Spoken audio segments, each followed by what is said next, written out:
দেখিব আপনাকে নয়ন ভোরে, ইয়া রাসূলুল্লাহ ইয়া হাবিবাল্লাহ, ইয়া রাসূলুল্লাহ ইয়া হাবিব। মন কান্না কি রাশিয়া সোয়াল করবেন বসায়া, মন কান্না কি রাশিয়া সোয়াল করবেন বসায়া। দিও গো নবীজি পর্দা উঠায়া, করিব চুম্বন কদম ধরিয়া, ইয়া রাসূলুল্লাহ ইয়া হাবিবাল্লাহ, ইয়া রাসূলুল্লাহ ইয়া হাবিব। বালাগাল উলা বিকামালিহি কাশাফাত দুজা বিজামালিহি, হাসনাত জামিউ খাসালিহি।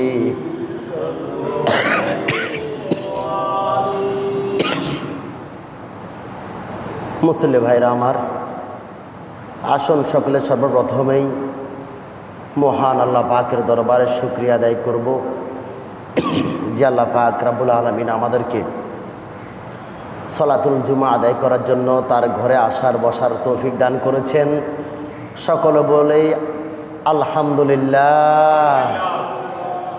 তার সাথে সাথে দুরূদ সালাম হায়াতুন নবী, জিন্দা নবী, নূর নবী হুজুর পাক সাল্লাল্লাহু আলাইহি সাল্লামের উপরে একবার দুরূদ সালাম প্রেরণ করে বলি সাল্লাল্লাহু আলাইহি ওয়াসাল্লাম।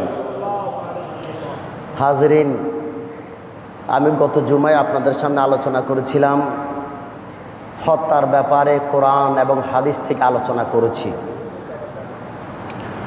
হত্যার ব্যাপারে সমাজকে, পরিবারকে, যুবক ভাইদেরকে বোঝানোর চেষ্টা করেছি।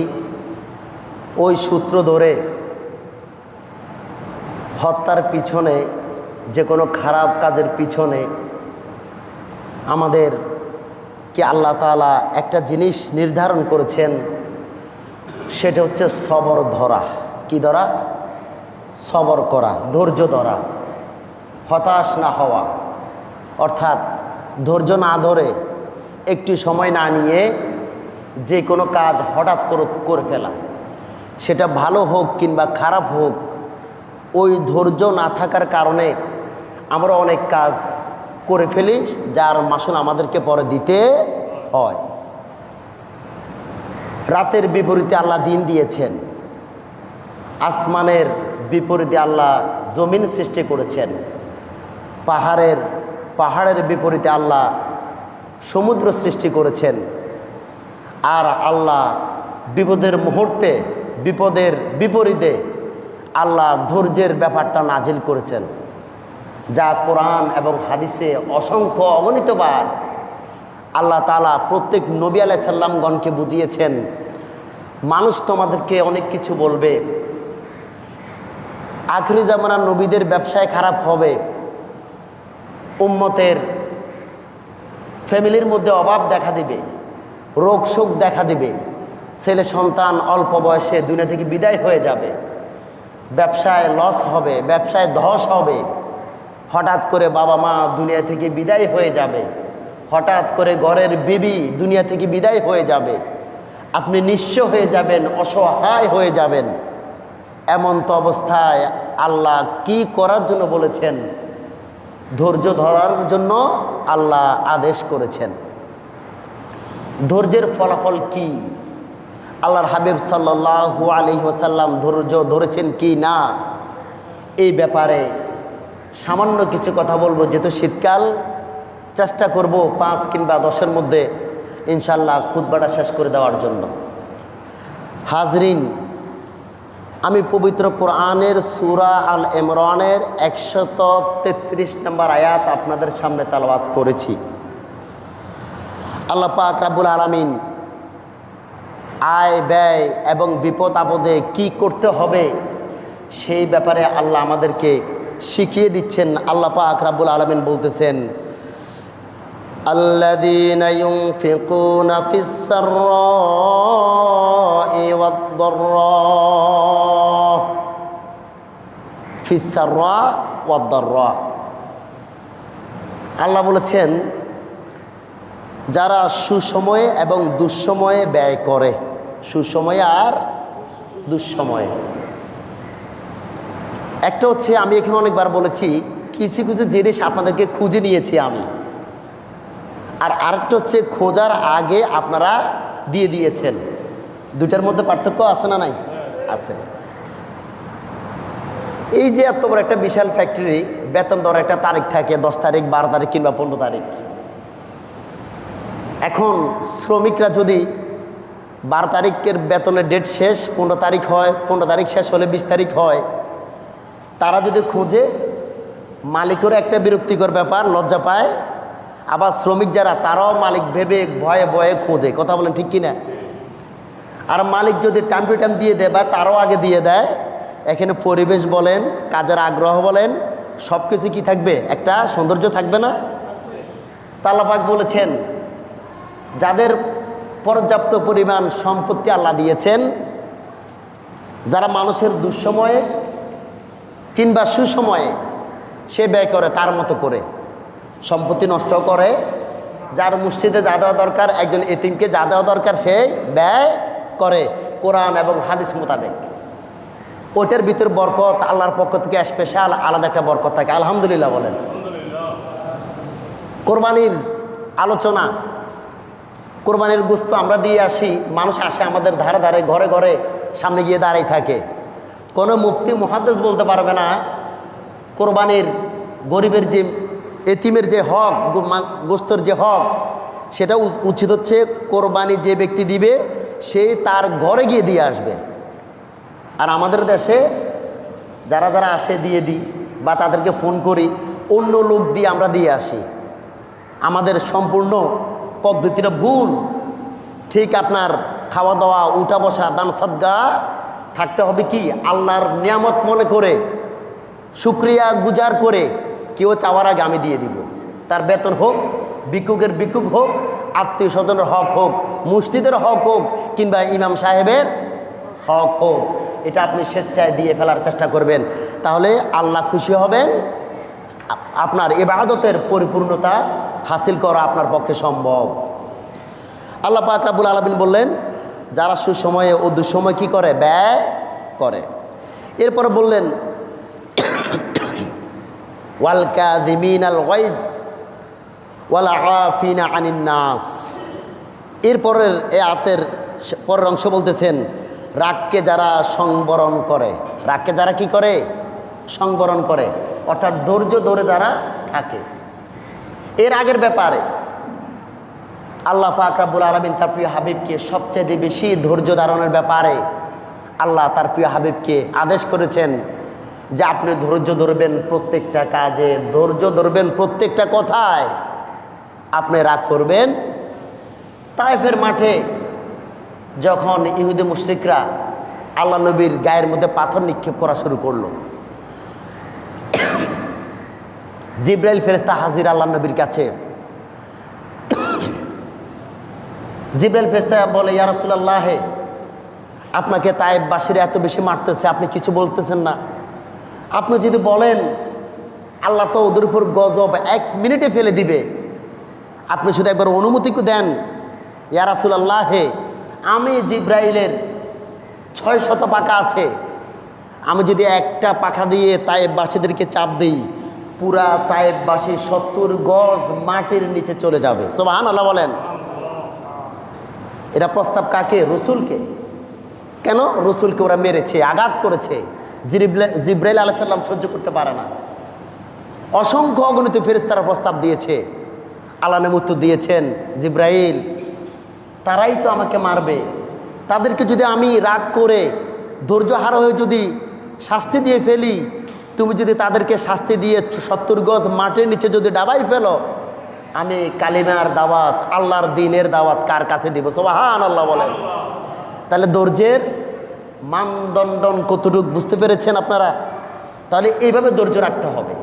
আপনার বিবি কিছু বলে ফেললো, আপনার ছেলে সন্তান কিছু বলে ফেললো, আপনার শ্রমিক আপনার সাথে বাজে বিহেভ করলো, এই জন্য আপনি যখন তখন রাগের মাথায় কিছু করা দরকার। এখন প্রশ্ন হলো, আমি সবরের পাটা কেন আনলাম? গত সপ্তাহে আলোচনা করেছি হত্যার ব্যাপারে। এই হত্যাটা কখন হয়? আমার অপোজিট এক ভাই আমাকে থ্রেট দিয়েছে, মেরেছে, আমার গায়ে জোরের কারণে ধৈর্য না নিয়ে, ধৈর্য না ধরে আমি তাকে অ্যাটাক করে ফেললাম, তাকে হত্যা করলাম। সম্পূর্ণ ধৈর্যের বাইরে চলে গেল না? আল্লাহর কোরআনের বিধিবিধানের বাইরে হয়ে গেল না?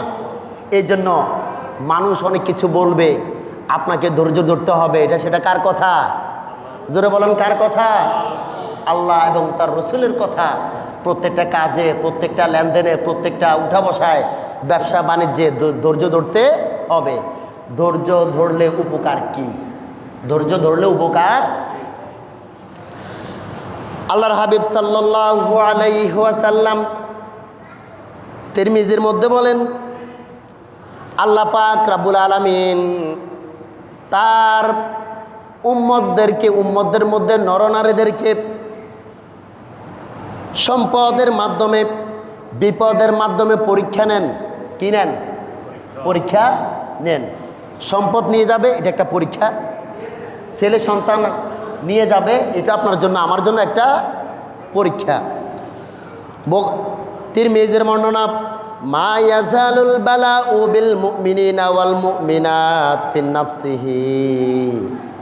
আল্লাহর হাবিব সাল্লাল্লাহু আলাইহি সাল্লাম বলেন, আমি আমার উম্মতদেরকে আল্লাহ তাআলা, নরনারীদেরকে আল্লাহ তাআলা বিপদ দিবেন। কিছু বিপদ হচ্ছে সরাসরি, কিছু বিপদ কি আবার কিছু বিপদ হচ্ছে ছেলে সন্তান নিয়ে যাবেন আল্লাহ। নাফসিহি ওয়া ওয়ালাদিহি ওয়া মালিহি। তাহলে ওয়ালাদুন মানে ছেলে সন্তান, আর মালে মানে হচ্ছে ধন সম্পদ। এরপরে আগের অংশের মধ্যে হচ্ছে বালা ও বালা মুসিবত। এটার মধ্যে মাল্লা কি করেন? পরীক্ষা। আপনি অ্যাক্সিডেন্ট করেছেন কিন্তু আপনার বেশি ক্ষতি হয় নাই, এটা হচ্ছে একটা বালা মুসিবত, পর্যাপ্ত পরিমাণ ক্ষতি হয় নাই। আরেকটা হচ্ছে ফি নাফসিহি, আপনার একটা অ্যাক্সিডেন্ট হয়েছে, আপনার কোন একটা পা, কোন একটা হাত চলে গিয়েছে। তারপর হচ্ছে ওয়ালাদিহি, আপনার ছেলে সন্তান অবুঝ পানিতে ডুবে মারা গেল, কিংবা জ্বরে মারা গেল, ডেঙ্গুতে মারা গেল। তারপর হচ্ছে ওয়া মালিহি, ধন সম্পদ ব্যবসা নষ্ট হয়ে গেছে, আমার ফল মূল সব নষ্ট হয়ে গেছে, আমার কিছু নাই। আল্লাহ পাক বলেন, হাত্তা ইয়ালকাল্লাহু তাআলা ওয়া মা আলাইহি খতিআতু। আল্লাহ পাক রব্বুল আলামিন বলেন, যাদেরকে এই সমস্ত বিপদ দেওয়া হয়, 1 নম্বরে তাদের গুনাহ আল্লাহ মাফ করে দেন। সুবহানাল্লাহ বলেন। এই বিপদ আপদ যাদের হয়, তাদের গুনাহগুলিকে আল্লাহ কি করে দেন? মাফ। শুধু গুনাহ নয়, আল্লাহ বলতেছেন তাদের পাপ হতে মুক্ত করে দেওয়া হয়। সুবহানাল্লাহ। এবং তাদের যে অন্তর নিষ্পাপ করে দেওয়া হয়, তাদেরকে আমলকে, তাদের নফসকে আল্লাহ পরিষ্কার করে দিয়ে তাদেরকে মাসুম বেগুনে হিসেবে কবুল করে নেন। সুবহানাল্লাহ। আমার একটাই কথা, বিপদ আপদ আসলে পরে ধৈর্য হারা হওয়া যাবে? কথা বলেন, যাবে? যাবে। ধৈর্য হারা হবেন না বাবারা। তাহলে বিপদ আসলে গুনাহ মাফ হয়, জ্বর হলে গুনাহ মাফ হয়, ব্যবসা বাণিজ্য যদি কোনো কারণে ধ্বংস হয়ে যায়, আল্লাহর উপর সাপোর্ট করবেন, আল্লাহর উপর ভরসা করবেন। আল্লাহ পাক বলেন, আমি তোমাদের তামাম জীবনের গুনাহগুলোকে মাফ করে দিব। এখন আমাদের গ্রামে পরিবারে দেখা যায়, ঠিক আছে, আমি এর আগে বলেছিলাম মাইলস্টোন যে ঢাকাতে যে বিমান অ্যাক্সিডেন্ট হয়েছে, অসংখ্য অগণিত ছেলেমেয়ে মারা গেছে। সেটা কোনোদিন ছেলে সন্তান বাবা মার একমাত্র আদরের সন্তান, তাম পৃথিবী একদিকে, সম্পদ একদিকে, আর প্রত্যেক বাবা মার ছেলে সন্তান সেটা আরেক দিকে। এই ক্ষতি তো অপূরণীয় থাকবে, কোনোদিন পূরণ করা সম্ভব। কিন্তু আল্লাহর ফয়সালা আল্লাহ যদি নিয়ে যান, তাহলে এই মাসুম বাচ্চাই তো হাসরের মাঠে আপনার পক্ষ নিয়ে কথা বলবে। কথা বলেন ঠিক কিনা? এবার আপনি যদি আল্লাহকে বিচার দেন, নাজাল হয়ে যান, দরজারা হয়ে যান, আপনার ছেলে সন্তানও গেল, আপনার পরকালও নষ্ট হয়ে। আমার বন্ধুরা, আল্লাহ পাক রব্বুল আলামিন তার প্রিয় হাবিবকে শিক্ষা দিয়েছেন, হাবিব আপনি কাফের মুশরিকদের কথায় মনকুষ্ট নেবেন না, মনক্ষুণ্ণ হবেন না, মন সংকীর্ণ করবেন না। তার হাবিবকে আল্লাহ তাআলা শিক্ষা দিচ্ছেন যে আপনাকে অনেক কিছু বলবে, বিশেষ করে নারী, আমার মা বোনরা পাড়া প্রতিবেশীর কথা শুনে শুনে এই ঝগড়া বিবাদ পুরুষের চাইতে বেশি লাগে নারী নারী। কথা বলেন ঠিক কিনা? লাগে না? ঝগড়া লাগে। আবার তাদের কারণে ভাইয়ে ভাইয়ে পর্যন্ত ফিতনা সৃষ্টি হয় কি হয় না? এই জন্য সব কথা শুনে সব জায়গায় বলা ঠিক। কিছু কিছু কথা নিজের মাথার মধ্যে রেখে দিতে হয়, কিছু কিছু সমস্যা নিজের অন্তরের মধ্যে রেখে দিতে, যেটার কারণে ফাসাদ সৃষ্টি হতে পারে। এরকম কথা বলা যাবে, মারামারি সংখ্যা হতে পারে, ধরাধরি হতে পারে, এই সমস্ত কথা বলা যাবে। গত জুমায় বলেছিলাম আল্লাহর হাবিবকে আল্লাহ তারা সূরা নাহলের মধ্যে বললেন 127 নম্বর আয়াতের মধ্যে আল্লাহ তাআলা শিক্ষা দিচ্ছেন তার প্রিয় হাবিবকে, ওয়াসবির ওয়ামা সবরুকা, আমর সিগা ওয়াসবির, আপনি ধৈর্য ধরবেন, আপনি হতাশ হবেন না। আল্লাহ অর্ডার করছেন তার প্রিয় হাবিবকে, ডাইরেক্ট আদেশ করেছেন। আদেশ এক জিনিস আর অনুরোধ সেটা আরেক, এটা আমরা সবাই বুঝি। এই সূরা নাহলের 127 নম্বর আয়াতের মধ্যে আল্লাহ তাআলা হাবিবকে শিক্ষা দিচ্ছেন, ও আমার হাবিব ওয়াসবির ওয়ামা সবরুকা ইল্লা বিল্লাহি ওয়ালা তাহজান আলাইহিম ওয়ালা তাকু ফি দায়কিন মিম্মা ইয়ামকুরুন। আল্লাহ তার প্রিয় হাবিবকে বললেন তুমি সবর করবে, তারা আপনার ব্যাপারে যা করে আপনি সংকীর্ণ মনে হবেন না। কাফের মুশরিকরা আপনি মারবে, গালি দিবে, জাদুকর বলবে, পাগল বলবে, উন্মাদ বলবে, হাবিব আপনি মন খারাপ করবেন না, আপনি শুধু ধৈর্য ধরবেন। সুবহানাল্লাহ বলেন। এই জন্য আমাদের বন্ধু বান্ধবরা অনেক কিছু বলে আমাদেরকে, মা বন্ধুরকেও পাড়া প্রতিবেশী অনেক কিছু করবে, কিন্তু ধৈর্য ধরতে হবে। এটা কার কথা? কার অর্ডার? আল্লাহর অর্ডার। ধৈর্য ধরবেন। রসুলকে আল্লাহ তাআলা শিক্ষা দিলেন, রসুলকে যেটা শিক্ষা দিয়েছেন আমাদের জন্যও সেটা শিক্ষা। কথা বলেন ঠিক কিনা? আল্লাহর হাবিবকে আল্লাহ যেটা শিক্ষা দিয়েছেন আমাদের জন্যও সেটা শিক্ষণীয় ব্যাপার। শুধু শিক্ষণীয় নয়, কিয়ামত পর্যন্ত আমাদের জন্য আমল করতে হবে কোরআনের কথা। কথা বলেন ঠিক কিনা? এই কোরআনের কথা আমাদেরকে আমল করতে হবে। আল্লাহ তাআলা তার প্রিয় হাবিবকে শিক্ষা দিলেন, আল্লাহর নবী ধৈর্য ধারণ করলেন। শুধু আল্লাহর নবী নয়, হযরত মুসা কালিমুল্লাহ, হযরত নূহ, হযরত ইউনূস আলাইহিস সালাম, হযরত ইউসুফ আলাইহিস সালাম, হযরত ইব্রাহিম আলাইহিস সালাম, বলছি না ঈমান হারা হয়েছে। ইব্রাহিম আলাইহিস সালাম ঈমান হারা হয়েছেন। সবচাইতে বেশি ইব্রাহিম আলাইহিস সালাম পরীক্ষা দিয়েছেন, আগুনের মধ্যে ফেলে দিচ্ছেন। দেখেছেন ইব্রাহিম আগুন দেখেও ভরসা করছেন কার উপরে? জোরে বলেন কার উপরে? ইব্রাহিম আগুন দেখেছেন, ওখানে যদি ফেলে দেওয়া হয় ইব্রাহিমকে, তার অস্তিত্ব থাকবে না। কিন্তু সব কিছু ভুলে গিয়ে আল্লাহর উপর ভরসা করে ইব্রাহিমকে আগুনে ফেলার পরেও আল্লাহ তাআলা সঙ্গে সঙ্গে আয়াত নাজিল করেছেন, আগুন তুমি ইব্রাহিমের জন্য ঠান্ডা হয়ে যাও। সুবহানাল্লাহ। এই জন্য ধৈর্য ধরতে হবে, আল্লাহর উপর ভরসা করতে হবে, আপনাকে শেষ পর্যন্ত দেখতে হবে আল্লাহর ফয়সালা কি আসে। সুবহানাল্লাহ বলেন। আমি আবেদন করব ইয়াং ভাইরা, আজকে ধৈর্য না থাকার কারণে যখন তখন বাবা মার সাথে খারাপ ব্যবহার করে ফেলেন, বন্ধু বান্ধবের সাথে খারাপ ব্যবহার করে ফেলেন, মুরব্বীদের সাথে খারাপ ব্যবহার করে ফেলেন, এটা শুধু আপনার বাস্তবিক সময় নয়, আপনার গোটা জিন্দিগি বরবাদ। আমাকে আমার এক ছাত্র প্রশ্ন করলো যে রাগের মাথায় মাকে আমি গালি দিয়ে ফেলছি। আমার এক ছাত্র রাগের মাথায় গালি দিয়ে ফেলছে, তো আমি তাকে একটা আয়াত শোনালাম, ফালা তাকুল্লাহুমা উফিউ। বাবা মার সাথে থাপ্পড় তো, গালি তো দূরে থাক, বাবা মার সাথে এমনভাবে কথা বলতে হবে যেন বাবা মা তোমার কথা দ্বারা মনে মনে শব্দটি যেন তার মুখ দিয়ে যেন বের না হয়। তুমি বাবা মার সাথে ওভাবে ব্যবহার করতে হবে। বললো হুজুর সমাধান কি? আমি তো খারাপ ব্যবহার করে ফেললাম, গালি দিয়ে ফেললাম, আমি কি করব?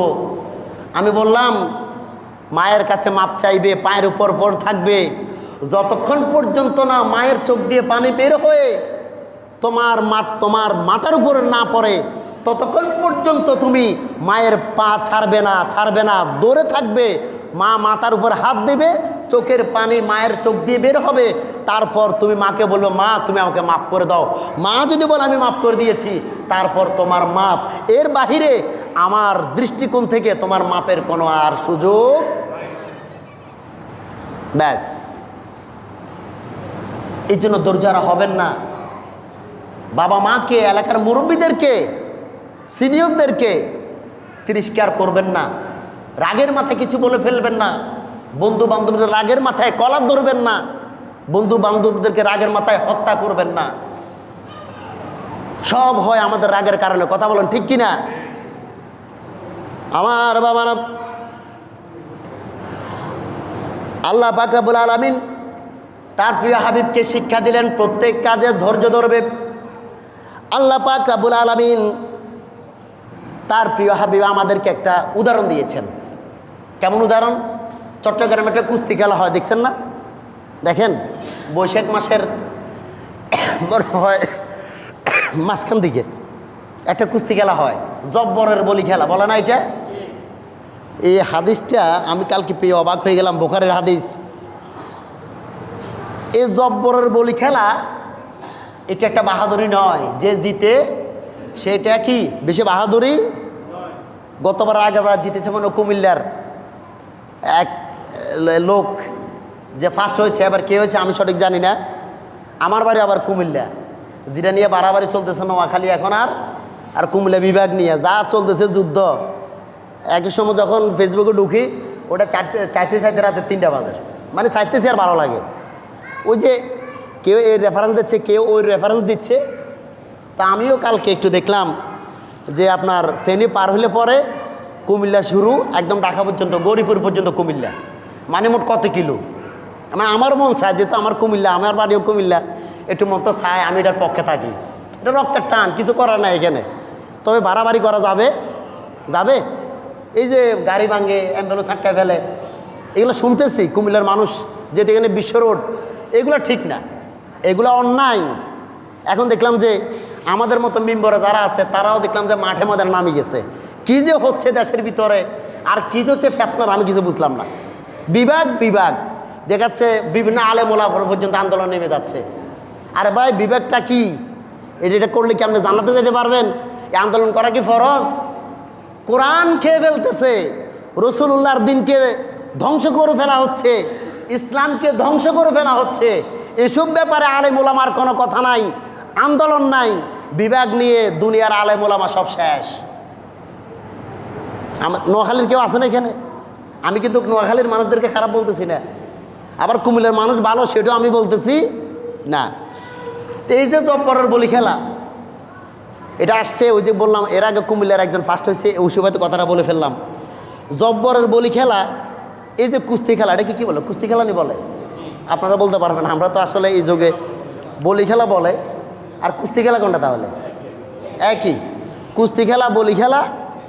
এই বুখারী শরীফের মধ্যে ইমাম বুখারী রহমতুল্লাহ আলাই হযরত আবু হুরায়রা রাদিয়াল্লাহু তাআলা আনহু একটা হাদিস বর্ণনা করেছেন। আল্লাহর হাবিব বলেন, লাইসা শাদীদু বিদ্দুরআতি ইন্নামা শাদীদুল আল্লাযী ইয়ামলিকু নাফসাহু ইনদাল গদাব।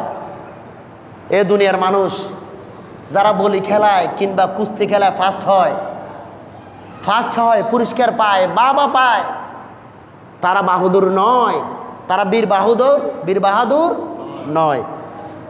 লেকিন ইয়ামলিকু নাফসাহু ইনদাল গাদাব, বীর পুরুষ হচ্ছে সেই যে তার রাগকে কন্ট্রোল করে। সুবহানাল্লাহ বলেন। আল্লাহর হাবিব বলছেন, আবু হুরায়রা রাদিয়াল্লাহু তাআলা আনহু হাদিসটা বর্ণনা করেছেন, যিনি সবচেয়ে বেশি হাদিস বর্ণনা করেছেন। সুবহানাল্লাহ বলেন। বুখারীর হাদিস, ভুলের কোনো কিছু নাই। বলতেছেন জব্বরের বলি খেলায় যে ফার্স্ট হয় তার কোনো বাহাদুরি দরকার নাই। রাসূল বলেছেন বাহাদুর হচ্ছে সেই বীর বাহাদুর ওই ব্যক্তি যে রাগের মাথায় নিজের রাগকে কন্ট্রোল করতে পারে। সুবহানাল্লাহ। তাহলে আমরা বাহাদুর হতে চাই কি চাই না? আমরা রসুলের মোহাব্বতের উম্মত হতে চাই কি চাই না? এজন্য রসুল যা বলে গেছেন তা করার দরকার আছে না নাই? আছে না নাই? হত্যা করা যাবে, ফিতনা করা যাবে, ধৈর্য ধরতে হবে। কথা বলেন ঠিক কিনা? আল্লাহ পাক চ্যালেঞ্জ করেছেন। আল্লাহ পাক রব্বুল আলামিন বলেন সূরা নাহলের 33 নম্বর আয়াতের মধ্যে আল্লাহ পাক বলেন, ও দুনিয়ার মানুষ, গভীর সমুদ্রের মধ্যে যে সমস্ত নৌকাগুলি চলে, জাহাজগুলি যখন চলে, আমরা দেখি তো হাজার হাজার শক্তিশালী ইঞ্জিন দিয়ে পাখা ঘুরে, আর এগুলো কি চলে। আল্লাহর কোরআন আয়াত বলতেছে শুধু ইঞ্জিন দিয়ে জাহাজ চলে না, এই জাহাজ চলার সাথে বাতাসের একটা সম্পর্ক আছে। সুবহানাল্লাহ বলেন। সূরা নাহলের 33 নম্বর আয়াত দেখবেন আপনারা গিয়ে। কত নম্বর আয়াত? আবার বলেন কত নম্বর? কোন সূরা? নাহল সূরা। দেখবেন, এটা মোবাইলে ঢুকে দেখবেন। ওখানে আল্লাহ বলেছেন আইয়াশা ইউসকিনু রিহা ফালিয়াজলালনা রাওয়াকিদা আলা যহরিহি ইন্না ফি যালিকা লাআয়াতিল লিকুল্লি সাব্বারিন। এই আয়াতের মধ্যে বলতেছেন যে আমি যদি বাতাস বন্ধ করে দিই, সুবহানাল্লাহ বলবেন না? আল্লাহ যদি বাতাস বন্ধ করে দেয়, আমরা বাঁচবো? মনে আছে গত সপ্তাহে একটা প্রশ্ন, কোন প্রাণী কতক্ষণ শ্বাস ছাড়া বাতাস ছাড়া থাকতে পারে? এর মধ্যে মানুষ কয় মিনিট? ভুলে গেছেন সবাই? 3 মিনিট। আমাদের পাওয়ার কতটুক? 3 মিনিট। তাহলে এই অক্সিজেন আল্লাহ দিয়ে রাখছেন, শুকরিয়া আদায় করে শেষ করা যাবে? আইসির মধ্যে থাকলে ঘন্টা নেয় 25,000 23,000 আছে না? সেব্রনে, চট্টগ্রামে সেব্রনে আছে না? হ্যাঁ, বাতাস কিনে নেন ঘন্টা বা 24 ঘন্টা বা 12 ঘন্টা। আমি একটু কম বুঝবো, যেহেতু আমি কখনো এরকম বিপদে পড়ি নাই বা কাউকে নিয়েও যাই নাই। যাই হোক, অক্সিজেন কিনে নিতে হয়। কথা বলেন ঠিক কিনা? তো রাত দিন 24 ঘন্টা যার অক্সিজেনে আছেন আপনি, কোনোদিন তো তার কদমে সেজদা তো করে শুকরিয়া আদায় করতে পারলেন না আপনি। এই জন্য শুকরিয়া আদায় করবেন সবসময় কার? সুস্থ রাখার জন্য যিনি রেখেছেন তিনি কে? ভালো রেখেছেন কে? রিজিক দিয়েছেন কে? আল্লাহ পাক সূরা নাহলের মধ্যে বললেন আমি যদি বাতাস বন্ধ করে দিই, কি দিই? যদি বাতাস বন্ধ করে দিই, সমুদ্রের জাহাজগুলি স্তব্ধ হয়ে যাবে। সুবহানাল্লাহ বলেন। তারা চলতে পারবে না। এখন আমাদের অনেক মুসলমান ভাই আছে, এগুলো নিয়ে তারা চিন্তা করতে থাকে। আল্লাহ পাক রব্বুল আলামিন বাতাসকে থামিয়ে দিতে পারেন, যার কারণে সমুদ্রে জাহাজ হলো গতিহীন হয়ে যাবে। নিশ্চয় এর মধ্যে ধৈর্যশীল ও কৃতজ্ঞদের জন্য নিদর্শন রয়েছে। এই যে আল্লাহ এটা করলেন, আপনাদের চিন্তা করেন, কিরে বাতাস বন্ধ হলে পরে জাহাজ বন্ধ হয়ে যাবে, এটা কেমন কথা? তাহলে যারা ইমানদার, যারা ধৈর্যশীল, যারা আল্লাহর কৃতজ্ঞতা প্রকাশ করে, আল্লাহ বলছে তাদের জন্য এখানে শিক্ষণীয় কোন একটা কিছু আছে। সুবহানাল্লাহ বলেন। ধৈর্যশীল আর কি কৃতজ্ঞ যারা আদায় করে, তাদের জন্য এখানে একটা শিক্ষণীয় ব্যাপার আছে। এইটাই লাস্ট আমার আয়াত। আর একটা উদ্ধৃতি দিয়ে আমি শেষ করে দিচ্ছি। এক লোক, ভদ্রলোক, একটা বট গাছের নিচে গিয়া পরিশ্রম করলো। কৃষক, এই যে রোদ, এই যে ধরেন এখানে একটা লোক 1-2 ঘন্টা কাজ করলো, পাশে একটা বট গাছ, বিশাল বড় বট গাছ। এবং সে ক্লান্ত হয়ে গেল, হাঁপিয়ে গেল কাজ করতে করতে, ঘাম ছুটে গেল। সে একটু রেস্ট করার জন্য বট গাছের নিচে সে বসলো। বসে চিন্তা করলো, এত মোটা গাছ, এত মোটা মোটা ডাল, এই বট গাছের ফলগুলি কেমন দেখছেন না? ছোট ছোট গোটা গোটা না? ওই ভদ্রলোক কয় আল্লাহর কি বিবেক বুদ্ধি কিছু নাই? নাউজুবিল্লাহ বলেন না। এত মোটা মোটা গাছে এত ছোট ছোট ফল দিল, আর লাউ গাছ হচ্ছে চিকন তারের মতো, এটার মধ্যে লাউ দিয়ে রাখছে এ বড় বড়। হিসাব কিন্তু ঠিক আছে, হিসাব ঠিক আছে না? লাউ গাছের এটা কি কেমন চিকন না? চাল কুমড়া ওই যে চাল যেটা ধরে বা লাউ বলেন। এখন এই লোকের দুঃখ হলে এটা এত মোটা বট গাছ, এই গাছের ফল হচ্ছে এরকম, ঠিক না, ছোট ছোট। আর লাউ গাছ হচ্ছে চিকনা, টান দিলে সিরিজ, আর ছাগলও খাই ফেলার আছে না, গরু ছাগলে খেয়ে ফেলে। লাউ গাছ চাল কুমড়া গাছ, আল্লাহর মনে হয় আল্লাহর কিছু পায় নাই খুঁজিয়া এত মোটা গাছে ছোট ছোট দানা দিল, আর চিকন লাউ গাছের মধ্যে বড় বড় লাউ দিল। এই কথা বলে বেচারা হেলান দিয়া একটুখানি ঘুমাইছে। কি হয়েছে? একটু জিম চলে আসছে, পরিশ্রম যেতে করছে। একটু পরে ওই বট গাছ থেকে যখন একটা দানা তার নাকের উপর পড়ছে, তার ঘুম ভাঙছে। সুবহানাল্লাহ বলবেন না? দেখেন, ও যে উদাহরণ দিলাম, জাহাজে নৌকা চলে, আল্লাহ বলছে যদি বাতাস বন্ধ করে দেয় নৌকা কি হয়ে যাবে? গতিহীন হয়ে। এখন ওই লোকে যখন ঘুমটা ভাঙলো, এই লোক সাথে সাথে চিন্তা করলো, হায় রে, এই জায়গায় আমি যে একটু আগে বললাম লাউ গাছ হচ্ছে চিকন, ওটাতে বড় বড় লাউ ধরে, আর এই গাছ হচ্ছে মোটা, এখানে ছোট ছোট দানাযুক্ত ফল ধরে। এখন এখানে যদি আল্লাহ যদি বিশাল বিশাল যদি লাউর মতো মিষ্টি কুমড়ার মতো ফল ধরা দিত, এটা যদি আমার গায়ে এখন পড়তো, আমার পক্ষে বাঁচার সম্ভব। সুবহানাল্লাহ বলবেন না? ওই লোক সাথে সাথে আল্লাহর শুকরিয়া আদায় করলো। সুবহানাল্লাহ বলেন। তাহলে আল্লাহ যা করেছেন আমাদের কল্যাণের জন্য না অকল্যাণের জন্য? জাস্ট আমাদের বুঝার ভুল। কথা বলেন ঠিক কিনা? বট গাছের ছোট ছোট দানা দিয়েছেন আল্লাহ এই জন্যই, এদিক দিয়ে ছাগল যাবে, এদিক দিয়ে গরু যাবে, এখানে মানুষ ঘুমাবে। কথা বলেন ঠিক কিনা? এখন লাউ গাছ লাউ ফলটাকে যদি বট গাছে দেওয়া হয়, তাহলে তার নাকে পড়ুক আর মাথায় পড়ুক, বাঁচবে? কথা বলে বাঁচবে? তাহলে বুঝতে হবে এই কুদরত কার? আমরা যেটা বুঝি না সেটা বুঝে কে? এই জন্য আল্লাহ বলেছেন এই জিনিসগুলোর মধ্যে কৃতজ্ঞ এবং ধৈর্যশীলদের ব্যাপারে এদের জন্য আছে নিদর্শন। কি আছে? কিন্তু সত্য হলেও আমাদের স্বীকার করতে হবে, আমরা না বুঝে না শুনে আল্লাহর ব্যাপারে, কোরআনের ব্যাপারে, ইসলামের ব্যাপারে কত বাজে মন্তব্য করি। কথা বলেন ঠিক কিনা? এর জন্য সব সময় ধৈর্য ধরতে হবে। আল্লাহ পাক রব্বুল আলামিন বললেন, ইন্নাল্লাহা মাআস সাবিরিন, আমি সব সময় থাকি ধৈর্যশীলদের সাথে। আল্লাহ কার সাথে থাকেন? ধৈর্যশীলদের থাকেন। আল্লাহ পাক রব্বুল আলামিন তারপরে বলেছেন, ওয়াল্লাহু ইউহিব্বুল মুহসিনিন। শুধু থাকেন না, আল্লাহ ধৈর্যশীল ব্যক্তিদেরকে ভালোবাসেন। সুবহানাল্লাহ বলেন। এখন আমরা কি আল্লাহর ভালোবাসা পেতে চাই না? কথা বলেন, চাই না? এই জন্য গালাগালি করা যাবে না, ঝগড়া পাসাদ করা যাবে না, ফিতনা সৃষ্টি করা যাবে না, হত্যা করা যাবে না, ঝগড়া বিবাদে লিপ্ত হওয়া যাবে, চুরি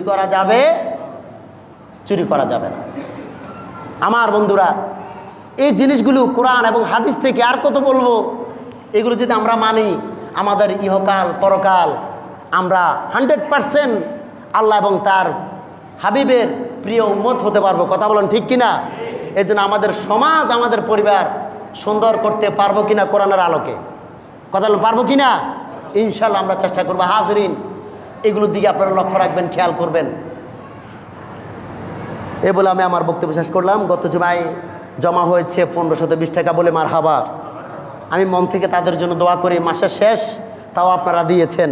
মাসের শুরুতে একটু বেশি বেশি আসে আর কি, পকেটে টাকা থেকে মানুষ বেতন পায়, তারপরে যেটা দিয়েছেন শুকরিয়া। আমি প্রায় বলি আপনাদের কথা, যেখানে যাই, যে মানুষ কম হয়, কিন্তু তাদের আন্তরিকতা, উদারতা শুকরিয়া আদায় করার মতো। আল্লাহ পাক আপনাদের এই খেদমতকে কবুল করুক বলে আল্লাহুম্মা আমিন। মোহাম্মদ মিজানুর রহমান ভাই সাহেব তার মরহুম বাবা ও মার জন্য দোয়া চেয়েছেন, আপনারা দোয়া করবেন। আরেকটা কথা এলান করে দিই, এখন তো শীতকাল, দিন ছোট, কথা বলেন। এজন্য আমি জুমার নামাজটা 5টার মধ্যেই আলোচনা শেষ করে দিয়ে, এই 1:10-এর মধ্যে শেষ করে দিয়ে আমি কিন্তু খুতবা ইত্যাদিতে 20-এর মধ্যে নামাজে দাঁড়িয়ে যাব। এই জন্য আপনারা টাইমের দিকে লক্ষ্য রাখবেন, যেহেতু শীতকাল, দিন ছোট। আমি অনেক সময় দেখা যায় 1:02 বাজে, আপনাদের চেয়ে আমার কাছে খারাপ আরও বেশি লাগে, কিন্তু কেমনে কেমনে সময় চলে যায় আমি জানি না। কথা বুঝছেন কি বলছি? এই জন্য আপনারা তাড়াতাড়ি আসবেন, অ্যাটলিস্ট 10-এর মধ্যে ঢুকে যাবেন বা 20-এর মধ্যে ঢুকে যাবেন। আমি যদি 12:30 মাইকটা ধরি, যদি একটু আগে আসেন তাহলে আলোচনাটা একটু গোছায় একটু বলতে পারতাম, আর একটু বুঝাতে পারতাম। তো আপনারা টোটাল কত হচ্ছে, আগামী সপ্তাহ থেকে নামাজটা হয়তো একটা 20 বা 25 বা 15-এর মধ্যে দাঁড়ায় যাবে। ঠিক আছে, আপনারা একটু আর্লি আসার চেষ্টা করবেন, কেমন? ইনশাল্লাহ পারবেন তো সবাই? ওয়া আখিরু দাওয়ানা আনিল হামদুলিল্লাহি রাব্বিল আলামিন। আসসালামু আলাইকুম ওয়া রাহমাতুল্লাহ। যারা শুনে পড়েন শুনুন।